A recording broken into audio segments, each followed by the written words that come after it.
So, like, are there any challenges associated with all of the success that has come your way recently? Yeah, I mean, I lost a lot of friends because stuff changed for me really fast. And like the word success is a weird one for me to hear because I don't necessarily feel successful, but I've like a lot of things have happened. But I was not prepared for how quickly that stuff would change. And a lot of friends that I thought we were great friends, but then, you know, you just get, your schedule changes and you can't ride as much as you could. And so all of a sudden they don't want to be your friend because you're not riding with them. And so, well, I thought we were friends. And then in this town in particular, like I'm a single dude, 25, like fairly young, like I've had to learn this whole other level of like people's intentions and what they want from you. And like so many dates have turned into like, well, we should ride sometime. Just because. I figured the opposite. I thought you were just going to say the opposite. Oh, that, like I That's would, right. Oh, where's your bedroom?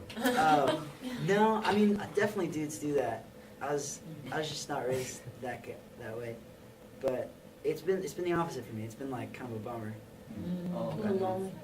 So how do you deal with the fact that like the whole loss of friendships? Like, how do you deal with that? And how do you manage, like, just how do you manage it?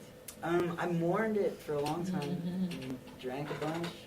Yeah. 200 songs. You just meet the right friends, like the cream rises to the, you know, like the real people, and you have better friendships for it. But it is weird.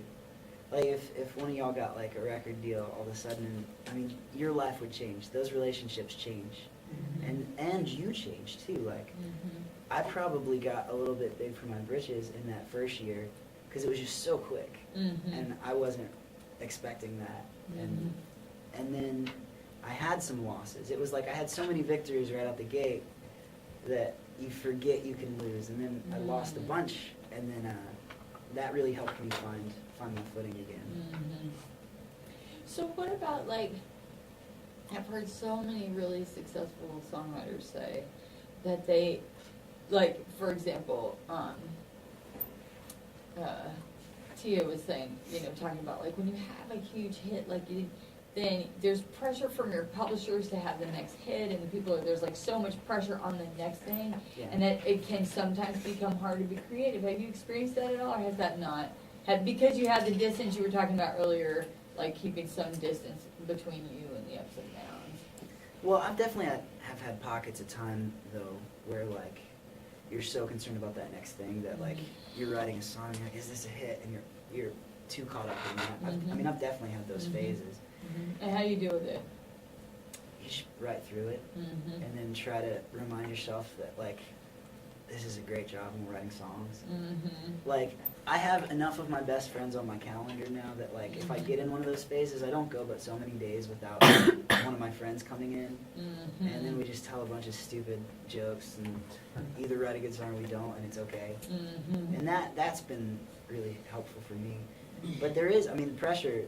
There's a lot of pressure. Like the conversation changes. It doesn't go from like, oh man, you got anything coming out? The conversation now when I run into people is, well, what do you got on the charts right now?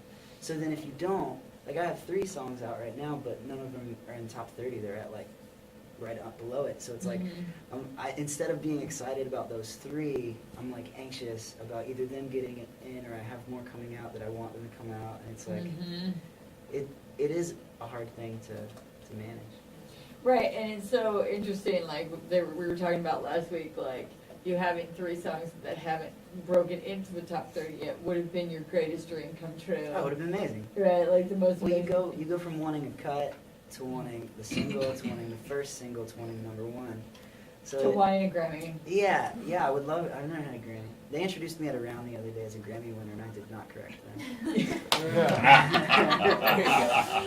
but it's so awesome. But the expectations change. Yeah. Like I just had a conversation with a friend that I wrote a song and it ended up a B-side, and we were feeling like crap. We were like, man, why is that the B-side? And then we like looked at each other. We were like, you know, a year and a half ago, we would have been thrilled to have a B-side on this record, and that's great. And out of all the songs that could have been on this record, this was on there, so that's good. But it's hard to have that perspective sometimes. But like you said, thankfully you've got friends. You got people to talk all this stuff out with, and you're not trying to just like wrestle it around in your head and figure out how to Yeah. how to be positive another day or whatever.